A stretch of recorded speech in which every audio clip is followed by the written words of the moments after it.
sujet qui est plus petit, mais qui est aussi finalement l'intégration de ce dont on a parlé sur le business existant, des parcs à thème. Donc il y a un énorme parc à thème fait par Universal qui concurrence Disney, qui a fait un investissement, comme les Américains savent en faire, 7 milliards de dollars. Pour un parc à thème, c'est complètement fou. Pour autant, c'est un investissement qui mobilise à la fois beaucoup de mètres carrés, 304 hectares ou 320 hectares, je ne sais plus, parce qu'il faut traduire les acres justement et les hectares. C'est bourré de tech à tous les étages. Et c'est, comme le montre ce présentateur de CNET, une fusion, une émergence et une convergence entre le monde du jeu vidéo, les expériences du jeu vidéo, et puis le monde de l'immersif. Donc les parcs à thème deviennent en fait des gigantesques démos, c'est plus des foires, qui permettent à la fois de montrer des expériences physiques, avec le divertissement immersif, et puis des expériences tech exceptionnelles. Moi, je l'ai vu sans le savoir ce que c'était au Japon, à Osaka, c'est-à-dire qu'il y avait le parc Universal et à côté la Nintendo House, je sais plus comment ça s'appelait. Et donc, il y a plein d'expériences à l'intérieur qui utilisent des robots. Il y a des décors. Et puis, il y a Star Wars, ça c'est ce qu'a fait Disney. Et en fait, ils ont décidé de pousser tout ça encore plus fort, parce que maintenant les robots sont autonomes. Il y a des recréations de scènes, ça c'est ce qu'on a appelé du théâtre immersif à une époque. C'est intégré dans les parcs à thème. Et puis, voilà, ça c'est la dimension c'est monstrueux, enfin, c'est un espace, on peut y passer je pense 2 ou 3 jours.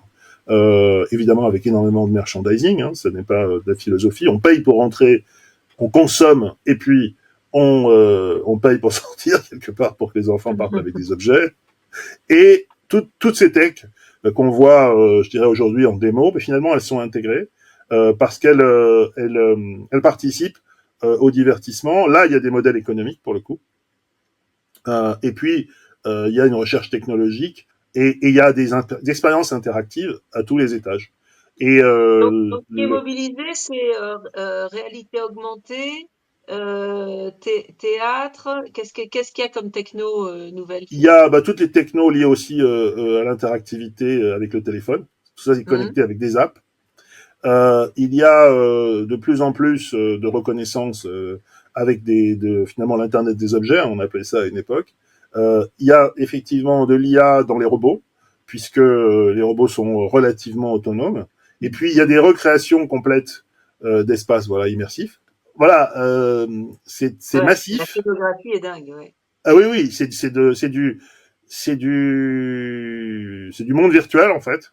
Avec des outils. Moi, j'ai fait à Nintendo, c'est Super Mario à Osaka. C'est extraordinaire. On est dans Super Mario avec des franchises, avec des acteurs de Super Mario, avec des expériences.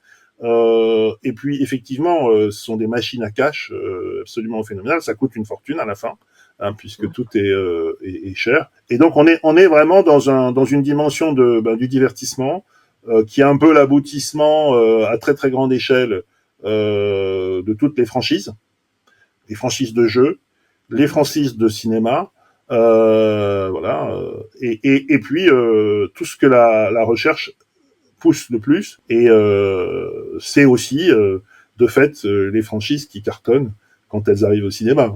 C'est Minecraft, c'est tous ces univers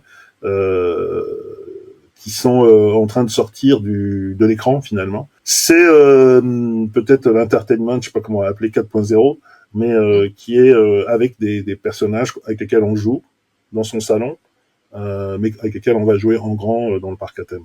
Eh ben, on a envie d'y aller. Ah oui, ça c'est Universal, mais je pense qu'il va y en avoir. Ouais, ouais. Mais je pense qu'ils vont avoir de plus en plus de petits espaces en ville. C'est le projet de Netflix. Netflix House, c'est ça, avec l'univers de Netflix, avec les séries, avec les jeux. Et il y a fort à parier que tous ceux qui aujourd'hui gagnent leur vie très très bien en faisant du e-sport, s'ils veulent changer de cible dans les villes, ils vont sans doute ouvrir des côtés divertissants à l'intérieur des villes, parce qu'il y a des problèmes de circulation et tout ça. Donc on risque d'avoir des espaces de la même nature dans les supermarchés qui marchent de moins en moins bien. Et ça, Il y a c'est c'est une grosse tendance du commerce de faire du retailtainment, c'est-à-dire des exactement, espaces avant tout divertissants. Donc il y a moyen de faire exactement. des accords, je pense. C'est la raison pour laquelle les supermarchés vont développer des choses comme ça, à relativement petite échelle, pour refaire venir du monde et puis pour faire du retailtainment. Je connaissais même pas le terme, donc j'ai plus appris un terme. Qui Bon, bah invite de la écoute, glace, avec des piscines à boules, etc., pour vendre des ouais, glaces, en fait. ouais, c'est ça, c'est ça. Voilà. Écoute, merci beaucoup. C'était vraiment enrichissant et puis ça permet de montrer que ça devient concret en fait, toutes ces Totalement. technologies Et compétitif, et terriblement compétitives. compétitif. Voilà.